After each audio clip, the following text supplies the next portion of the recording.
gente tem aqui algumas características do temperamento colérico. Se trata do temperamento mais explosivo e agressivo dos demais, e isso aponta quase sempre para a índole do indivíduo, de maneira que você consiga traçar previamente o comportamento de alguém que detém esse tipo de temperamento. Sem contar que pessoas com esse tipo de temperamento são comumente dominadoras e ambiciosas, embora também sejam enérgicas, façam planejamentos e tenham determinação. Pessoas coléricas são determinadas, sabem o que querem, não são de fazer rodeios, são objetivas.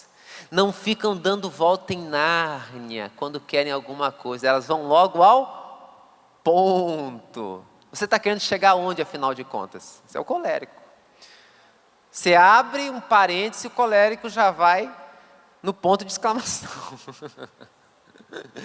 Esse é o perfil temperamental do colérico. O colérico não aceita traição, abomina traição. Por que o colérico abomina traição? Porque ele, em suma, é o quê? Leal. Esse é o perfil temperamental do colérico. Já vimos que o sanguíneo, gente, é um dos perfis temperamentais mais otimistas. E Pedro é representado por esse perfil. É o falante do grupo, é o que está sempre em evidência nas conversas, bom de promessa, né? A gente viu aqui que quando Jesus disse que muitos iam se escandalizar nele, ele foi o primeiro a dizer assim: oh, todos podem te abandonar, mas eu, pode ter certeza, eu jamais vou me escandalizar em ti. E aí quando aconteceu o Kiriat Hagever, que é o canto do galo, primeiro, gente, foi Pedro. Isso faz parte do temperamento sanguíneo. Pedro é alguém com temperamento sanguíneo. Nós vimos aqui sobre o melancólico, que foi ministrado inclusive pelo nosso querido Victor, que está aqui hoje, né? Temperamentos como Moisés, melancólico, Jonas, extremamente detalhista, introspectivo, né? O universo do melancólico, ele é dominado por pensamentos, elucubrações, pensam, analisam. E é interessante, isso faz parte do temperamento do melancólico. Você vai encontrar isso em Moisés e também em Jonas. E aí, gente, hoje eu vou falar aqui sobre uma das, digamos, do ponto de vista temperamental, uma das pessoas mais fáceis que possuem esse temperamento de se conviver, que são pessoas com perfil fleumático. Gente, a gente vai ver tanta coisa aqui hoje que vocês vão ficar de bobeira com esse perfil. Possivelmente vocês conheçam alguém que tenha esse perfil, o perfil temperamental fleumático. Bom, como é que é um fleumático, gente? Quase que o conceito em si, ele já soa, né? O comportamento de um fleumático. Sua natureza é calma e sossegada. Geralmente eles são bem-quistos por todos, sua agudeza de espírito e senso de humor tornam a sua presença um prazer. Os fleumáticos, eles se enquadram naquele título de Senhor Simpatia. Onde quer que eles cheguem, eles são sempre bem queridos. Na verdade, gente, os fleumáticos são pessoas tão agradáveis que mesmo antes de se converterem, eles já agem como crentes mais do que qualquer um dos outros tipos temperamentais, por incrível que pareça. Porque às vezes tem gente que você olha que é tão boazinha, né, que você diz: meu Deus, só está faltando tudo, que é Jesus. Mas está. Porque a pessoa é dócil, a pessoa é longânima, é pacífica, é um poço de serenidade. Você olha e diz assim: mas como é que você consegue aguentar isso? E aí a pessoa diz: não, amigo, a gente tem que ser assim mesmo, não pode ficar estressado, tem que ser zen, sabe? Quase budista o cara, né? Está quase um budismo, zen budista. A gente já viu aqui, gente, que está mudando essa perspectiva do budismo, né? As pessoas olhavam para os budistas e a imagem que a gente tinha do budista era de alguém extremamente assim calmo, está sempre meditando. Foi descoberto o budismo singalês. Esses budistas, eles estão extremamente violentos, brigando inclusive com muçulmanos, gente. Para vocês verem como as coisas estão invertendo. Muitas culturas que são fundamentadas em princípio de não violência, como é o caso do jainismo, a gente já começa a perceber, de certa forma, uma polarização naquilo que seria um padrão ético dessas culturas religiosas. O budismo é um exemplo, o budismo singalês. E aí, gente, retomando aqui a questão do fleumático, além do fleumático ser calmo e acessível, ele também é agradável e trabalha muito bem com os outros. Muitos são professores, médicos, cientistas, humoristas, escritores e editores de livros e revistas. Quando motivados externamente, eles podem tornar-se líderes muito capazes. É interessante que os fleumáticos jamais se oferecem como líderes.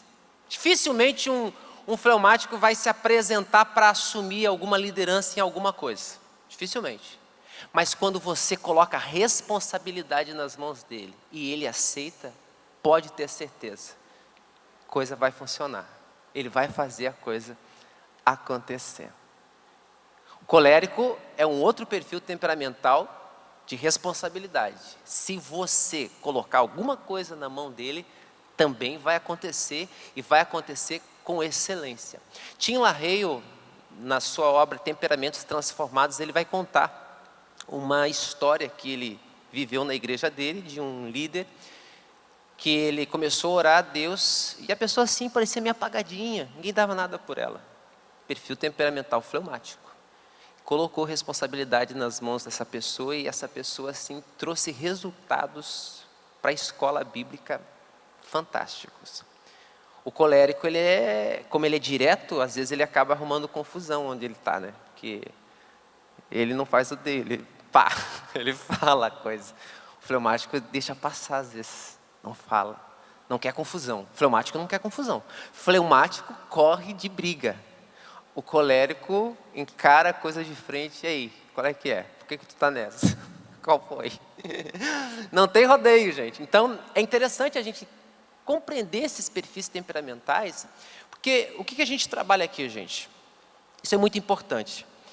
A gente não entra dentro de um determinismo psicológico para dizer que todas as pessoas vão funcionar assim porque possuem determinado tipo de temperamento. A gente já viu que a irredutibilidade de Immanuel Kant levou a teoria dos temperamentos à descrença. Todavia, a gente entende que aquele que começou a boa obra em nós, ele há de aperfeiçoar. Amém? Então, por causa do Espírito Santo de Deus nas nossas vidas, certas tendências temperamentais acabam sendo corrigidas nos seus aspectos negativos e potencializadas nos aspectos positivos. A gente vai ver hoje isso aqui. A gente viu já Pedro, quem foi Pedro antes da conversão e quem foi Pedro pós-conversão. Vimos Moisés, o que Deus fez na vida dele.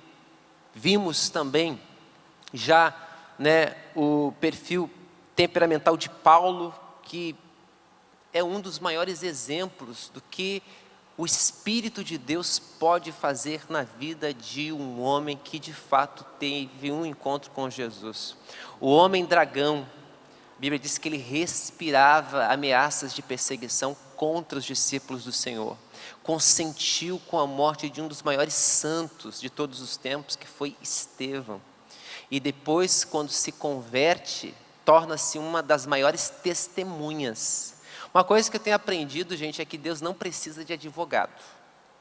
Deus precisa de testemunhas. Deus precisa de testemunhas. Por isso que Paulo vai dizer: sede meus imitadores, 1 Coríntios 11:1. Porque eu sou o imitador de Cristo.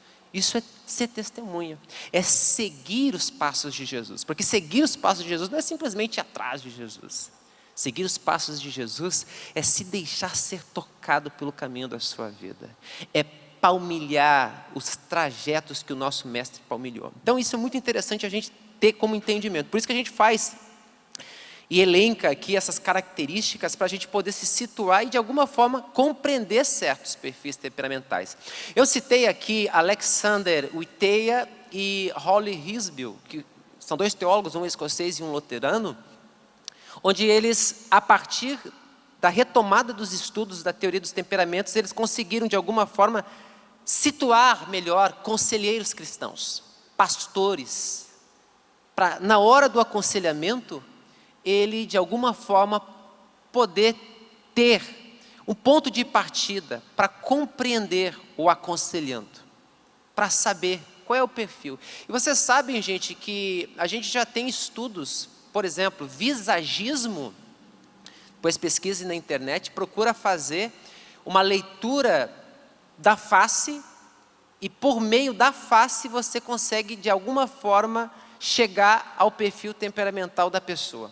Vocês sabiam disso? Você olha às vezes para uma pessoa e de cara a pessoa não falou nada, porque o corpo fala, o rosto fala.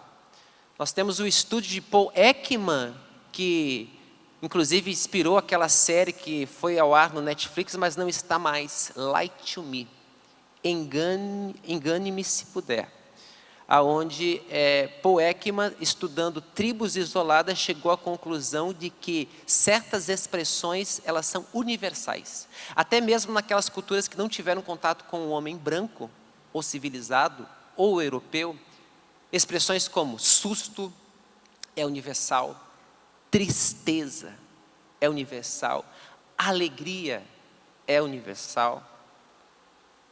E aí o que o filme propõe, a série propõe? A série é uma série policial que vai investigar certos criminosos. E aí começam-se as perguntas. E dependendo da palavra ou da hesitação da forma facial, microexpressões, gente. Porque assim, presta atenção no que eu vou dizer. Desprezo é muito rápido. São segundos, dizem os psicólogos. Isso aqui, ó. Quando você faz isso aqui, é desprezo, desdém. A pessoa falou alguma coisa e você diz assim, é rápido, entendeu? Você mexeu essa parte aqui, é desdém. E aí você vai fazer todo um mapeamento facial.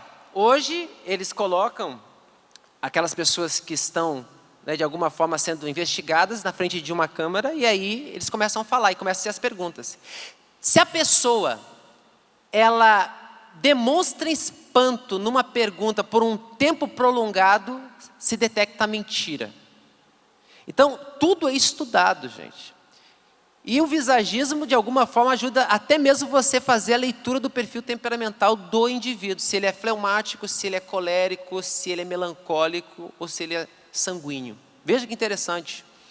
Então, a gente tem obras, por exemplo, já escritas, O Corpo Fala, me foge agora o nome do autor, mas se você colocar aí na internet, é uma obra, O Corpo Fala, postura corporal, a forma como você se senta, diz muito também. Coléricos tendem a se sentar, muitas vezes assim, fazendo um 4 quando estão sentados. Cruzar os braços também. E aí, é claro, existem várias leituras que você pode fazer. Não significa que todas as vezes que a pessoa está com os braços cruzados é que ela está rejeitando o que você está dizendo. Daí é muito importante a gente saber fazer as leituras corretas. Mas, quando você... Quer ver um exemplo? Traz uma pessoa que não queria vir para a igreja. A pessoa diz, poxa, o cara é tão chato que eu vou. A pessoa vem. Pode olhar. Ela vai ficar sentada, geralmente lá no fundo. Ela não... Isso aí existe até leitura das distâncias, vocês sabiam? A distância de uma pessoa para outra, hoje a gente fala de distância social. Mas existe distância pessoal, distância íntima, distância pública e distância social. Os 4 tipos de distância. E a forma como você mantém as distâncias já diz muito a respeito do que você está sentindo ou pensando de determinada pessoa. É por isso que quando você senta num banco de praça, se você já sentou alguma vez em um banco de praça, você vai perceber que uma pessoa desconhecida, ela nunca vai chegar e sentar do seu lado. Ela vai manter uma distância.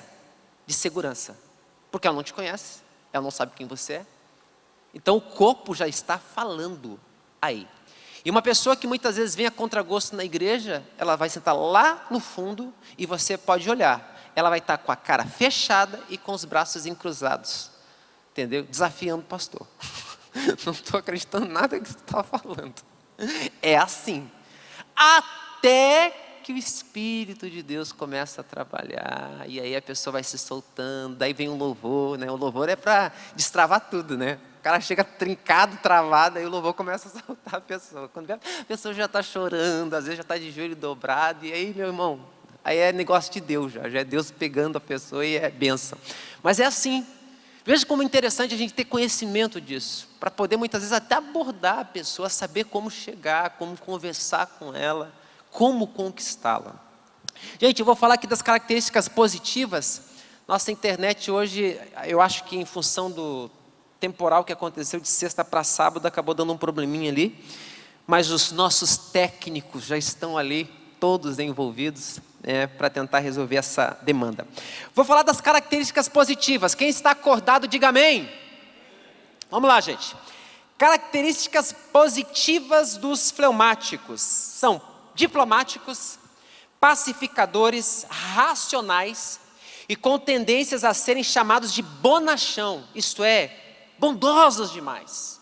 São amigáveis, agradáveis e geralmente alegres e sorridentes. São extremamente calmos e dificilmente se zangam, mas também raramente demonstram grandes emoções. Não gostam de confrontos e de desavenças. Procuram agradar os outros e fazer com que todos se sintam bem. Não são competitivos, diferente do colérico. O colérico já é competitivo, né? Não são competitivos. E são ótimos ouvintes. Não são apegados a coisas materiais, sendo desprendidos e generosos. Compartilham o que têm e não são possessivos. São constantes, pacientes, confiáveis, fiéis e leais. Olha que coisa boa, gente. Característica positiva, tá? Mas segura aí que vai vir a melhor parte. Tem as positivas e tem as negativas, né? Então, gente, os fleumáticos, eles são adaptáveis.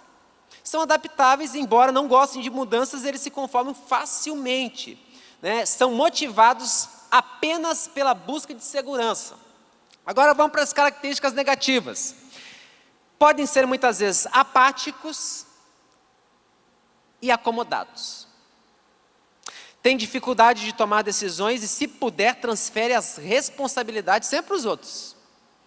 Tem pouca ambição e iniciativa, pode ser vago, é resistente a mudanças. Pode, né, por ser muito acomodado e conservador, ele acaba muitas vezes não aceitando muitas vezes as mudanças. Sua busca pela segurança o faz fugir de situações de risco. E assim acaba perdendo muitas vezes grandes oportunidades. É previsível e pouco criativo. Não gosta de assumir posições de responsabilidade ou de liderança, mas quando assume, são excelentes líderes. E qual é o personagem bíblico que mais se aproxima desse perfil temperamental? Abraão. Nós vamos aqui hoje fazer um passeio na vida desse personagem. Abraão, gente, uma das primeiras características do perfil temperamental fleumático é a indecisão. Se você quiser anotar, anote isso. A indecisão e o medo naturais ao fleumático são vistos em Abraão na primeira vez em que aparece na Bíblia. Na verdade, isso se manifesta de maneira implícita quando Deus pede para ele sair da sua terra, lá em Gênesis 12. Disse o Senhor a Abraão, versículo 1, Gênesis 12, sai da tua terra e da tua parentela e da casa do teu pai e vai para a terra que eu te mostrarei. Aí olha que interessante, a sabedoria sagrada vai dizer que Deus falou com Abraão em Ur, lá em Ur dos Caldeus. Todavia ele ficou em Harã, aí uma distância de 965 quilômetros de Ur. E Harã era o que, pastor? Harã era a cidade de Terá. Quem foi Terá? O pai de Abraão. Se você não sabia, fique sabendo. Abraão tinha pai e o nome dele era Terá. E aí, a Bíblia Sagrada vai nos mostrar que ele estacionou ali, gente. Estacionou e ficou ali. E só saiu dali depois que Terá morreu. A Bíblia vai dizer isso lá em Gênesis 11:32. Que Terá morreu na cidade de Harã. Então veja, a relutância de Abraão de deixar o pai é perfeitamente característica de pessoas com esse perfil temperamental. E ainda assim, mesmo Deus falando para deixar a sua parentela, a Bíblia Sagrada vai dizer lá em Gênesis 12:4 que ele levou consigo um sobrinho. Quem é que lembra o nome do sobrinho de Abraão? Ló. Ló foi como muleta, foi junto. E Deus disse: sai do meio da casa da tua parentela. Quer dizer, era para Abraão sair apenas com a família, não com os parentes. O que é família e parente? Família é esposa, filhos. Parente é pai, é mãe, é tudo isso, depois que casa. Deixará o homem seu pai e sua mãe, unir-se a uma mulher, e ambos serão o quê? Uma só carne.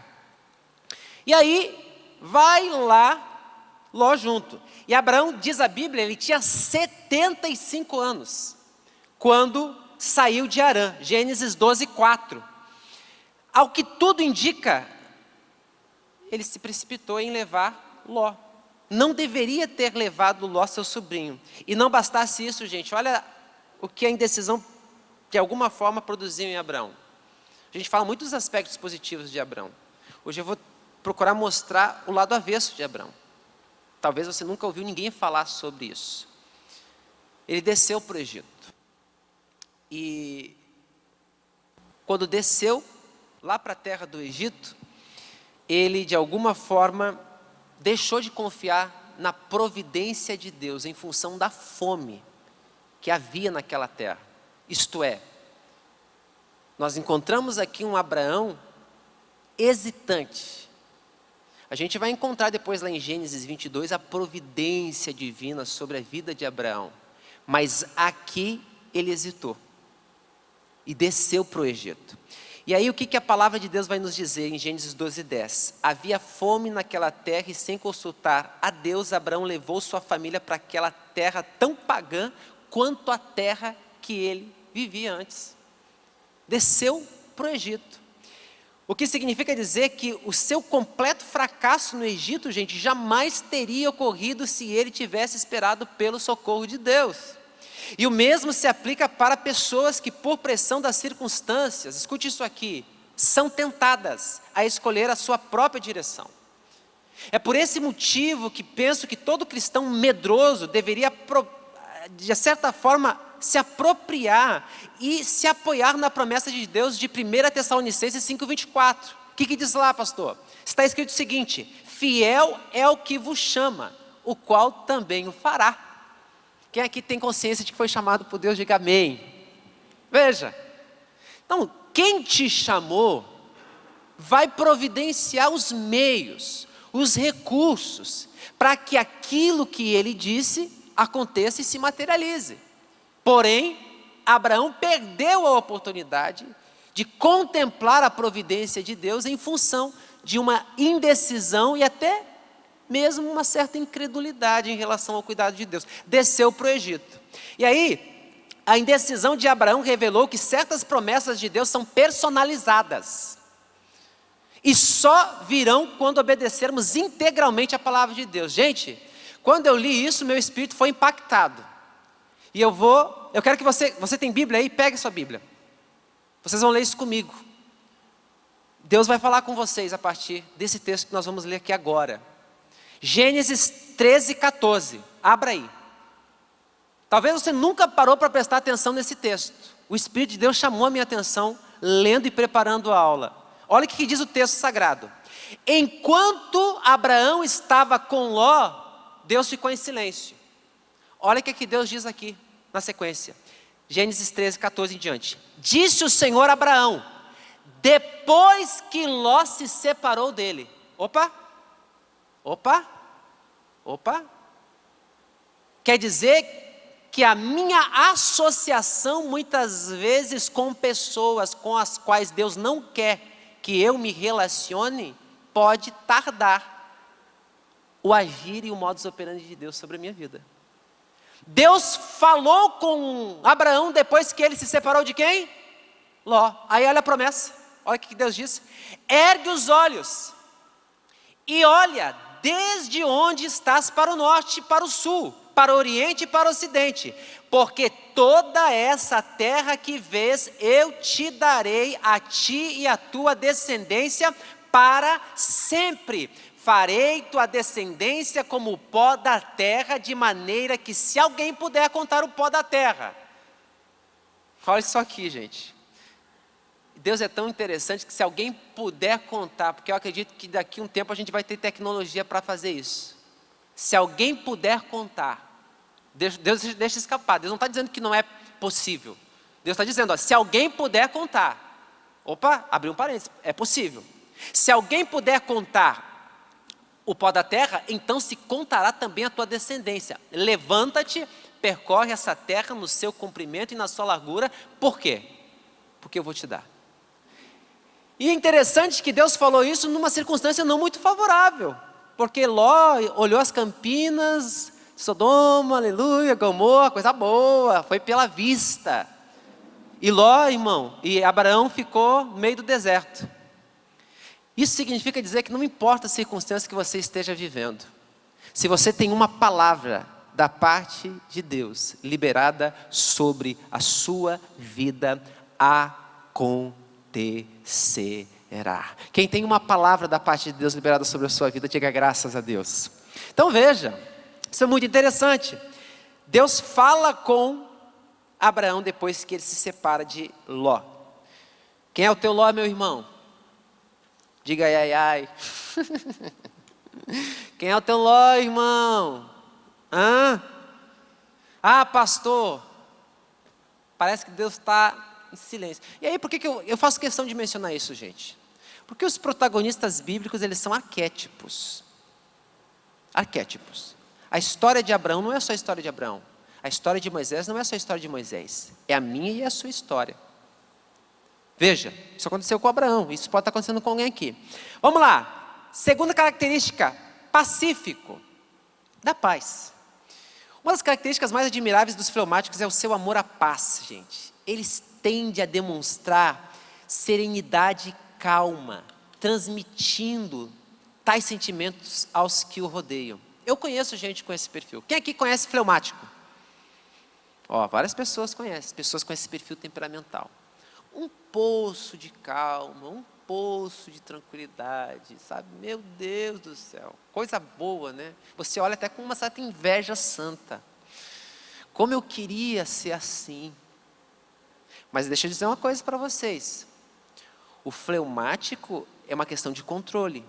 Por isso que a gente leu aqui Provérbios 16:32 inicialmente, que o que domina o seu espírito pode governar a cidade. Quem domina, governa. Pega isso aqui que eu estou dizendo. Quem domina, governa. Se você não tem controle sobre as suas emoções, meu amigo, isso é problema. Isso significa que você não está apto para governar. Você não pode receber poder. Porque se você receber poder, você vai entrar naquela esteira de Peter Druck. Pessoas são admitidas pelo seu comportamento, currículo bonitinho, lindo, mas são dispensadas, demitidas pelo seu comportamento.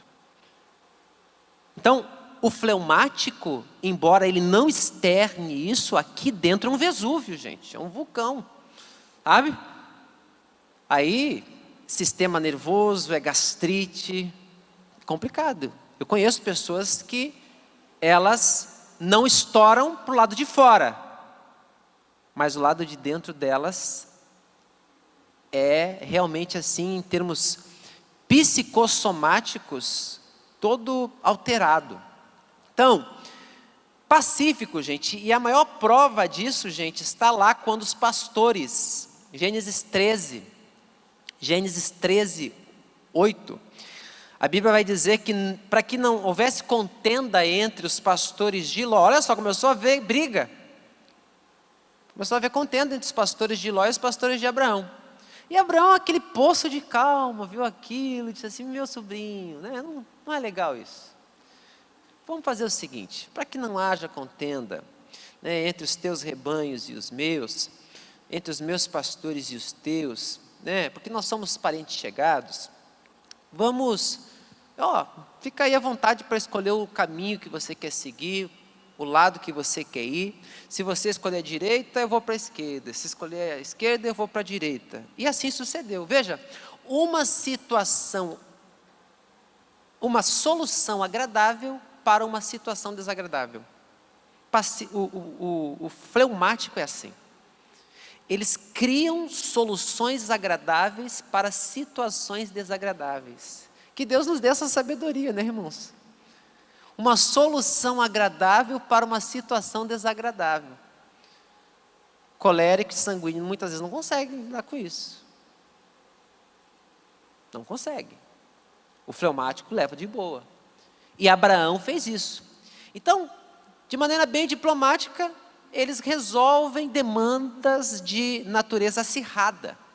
Portanto, pacificação é o termo vocabular predominante na vida de pessoas com esse perfil temperamental, pacífico. Então, outra característica, a terceira, gente, é a lealdade.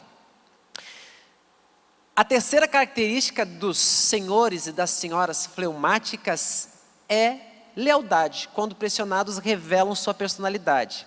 Alguém já disse que pressão não muda o caráter, apenas identifica a sua verdadeira natureza. O fato, gente, é que de todos os temperamentos, o que melhor suporta a pressão são os fleumáticos. Os sanguíneos correm desorientados na direção errada, os melancólicos se despedaçam sob pressão, e os coléricos e os fleumáticos se erguem em ocasiões de dificuldades.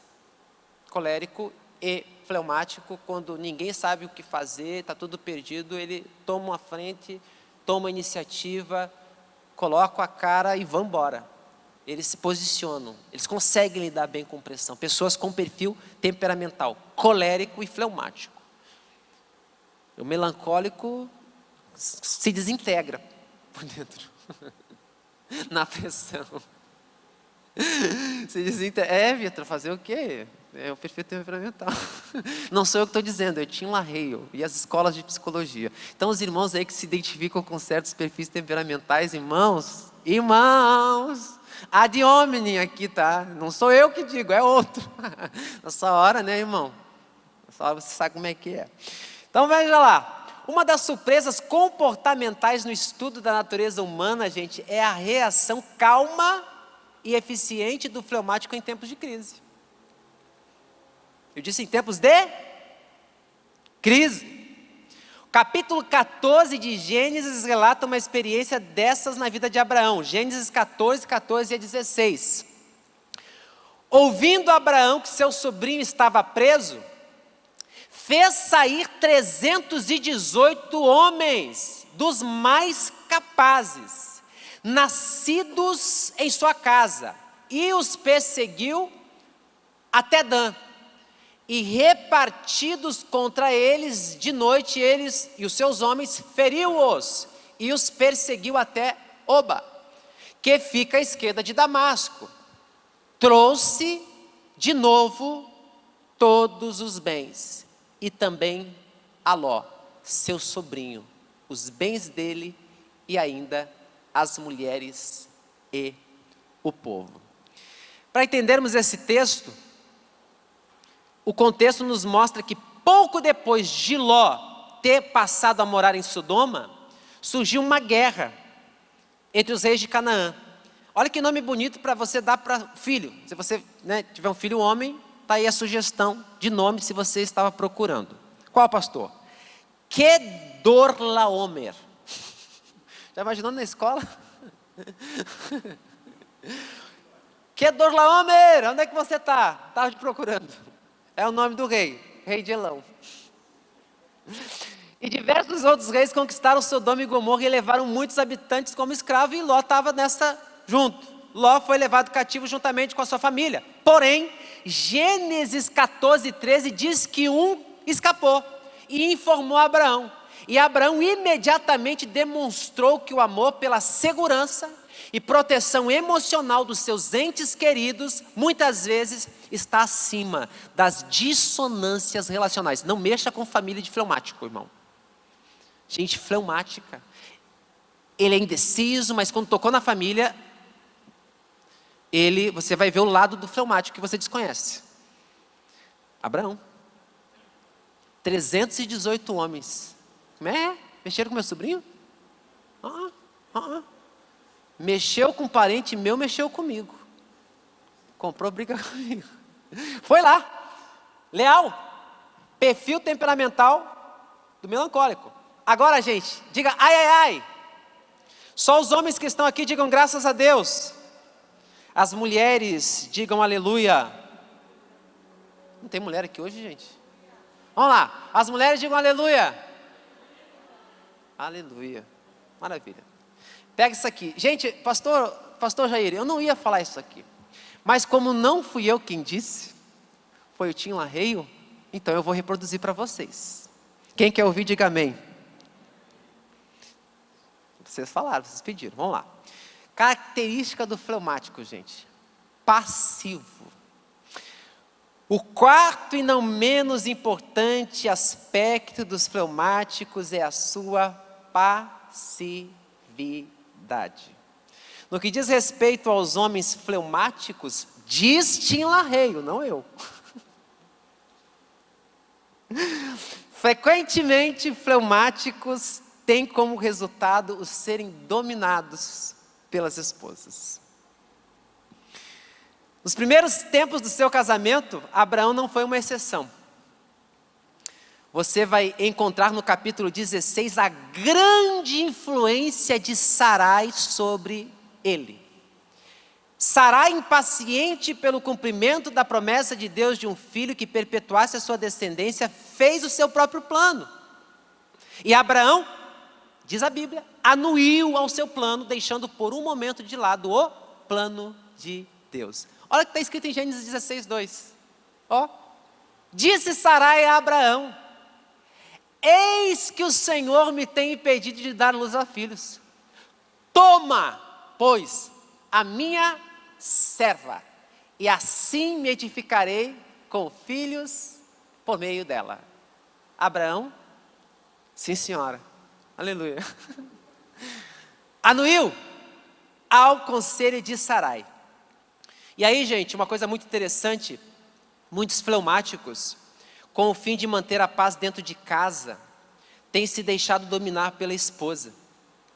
Entretanto, será impossível manter um ambiente de genuína espiritualidade no lar e por meio dele dar um testemunho cristão verdadeiro, se o marido não desempenhar efetivamente o papel que lhe cabe como cabeça da casa.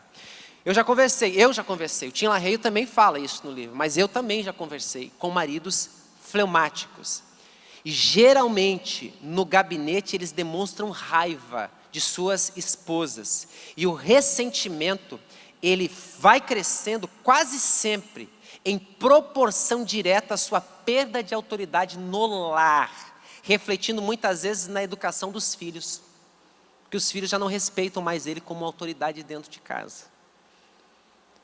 É muito importante enfatizar, escute isso aqui que eu vou dizer, porque isso aqui é sério, gente, isso aqui é bíblico.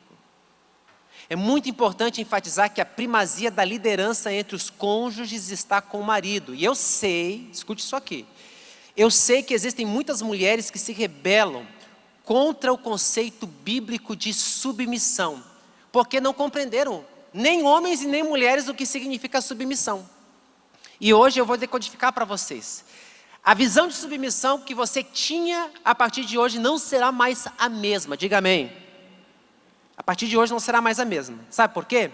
Porque no grego submissão é upotasso.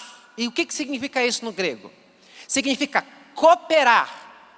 Significa uma atitude voluntária de ceder. E até mesmo às vezes de levar uma carga, ou de auxiliar o outro a levar uma carga. Então, como muitas mulheres não compreendem isso, e também muitos homens até hoje não compreendem, porque submissão, gente, não tem nada a ver com servidão ou obediência irrestrita. Submissão tem a ver com parelha, canga, jugo. É por isso que a Bíblia vai falar que nós não podemos nos prender a um jugo desigual. Amós 3:3, andarão dois juntos, se não estiverem em comum acordo. Em suma, gente, dito isso, o homem não é superior por ser o cabeça, e a mulher jamais será inferior por ser submissa ao homem. Em contrapartida, o que a experiência tem nos mostrado é que, em lares, onde a mulher assume o protagonismo e a liderança, tendo dentro de casa um homem que deveria amá-la e protegê-la, os resultados quase sempre não são compensatórios. E aí eu vou trazer aqui uma pesquisa de 2009 da revista Veja. Olha só. Pesquisas mostram que a ascensão profissional e o empoderamento feminino foram elementos que contribuíram não só para o estresse, como uma série de desordens psicossomáticas, entre elas a endometriose, que depois, mais tarde, vai ser a dificuldade de gerar filho, tá? Que castiga mulheres acima dos 30 anos. Próxima lâmina.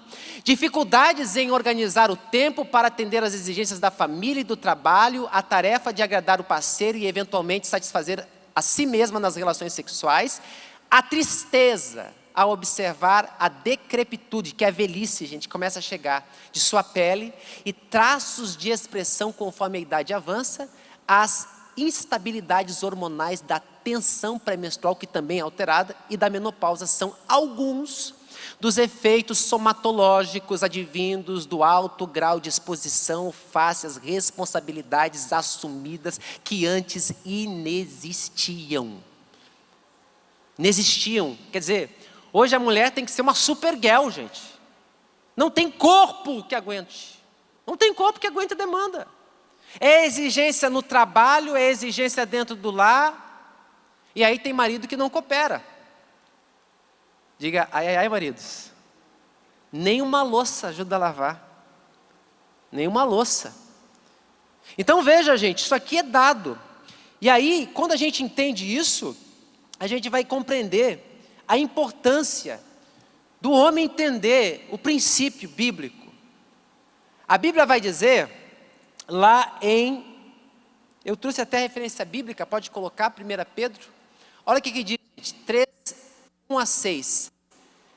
Mulheres, sede vós igualmente submissas, isto é, cooperando a vosso próprio marido, para que, se ele ainda não obedece à palavra, seja ganho sem palavra alguma. Quer dizer, tem gente que pensa que pregar é falar. Agostinho dizia, pregue sempre, se possível, fale.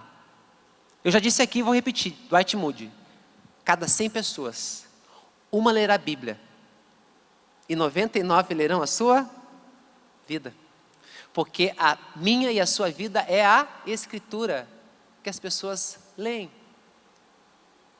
E aí, como é que está a sua pregação? Sem palavras. Ó, para que ele ainda que não obedece à palavra seja ganho sem palavra alguma.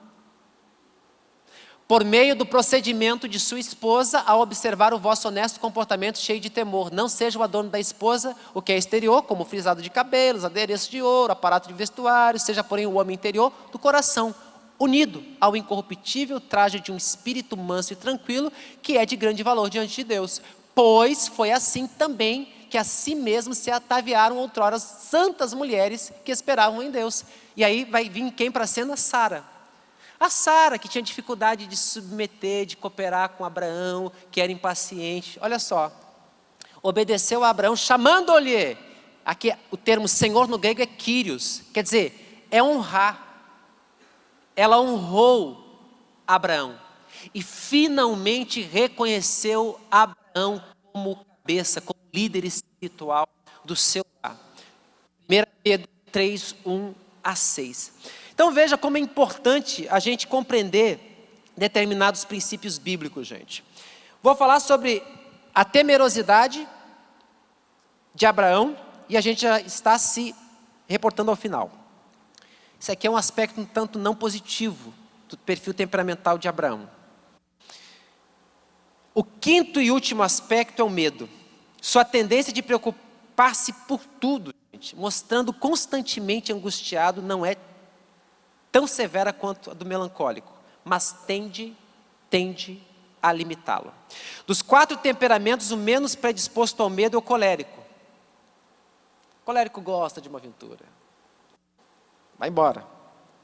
O senhor sanguíneo, apesar das falsas bravatas, sabe? O sanguíneo é muito expressivo, gente. É falador, fala mais, né? Está sempre falando, alegre. O sanguíneo, diante de certas situações das falsas bravatas, ele possui uma insegurança e um temor que ocasionalmente o perturbam. A questão é que tanto o melancólico quanto o fleumático possuem doses generosas de medo.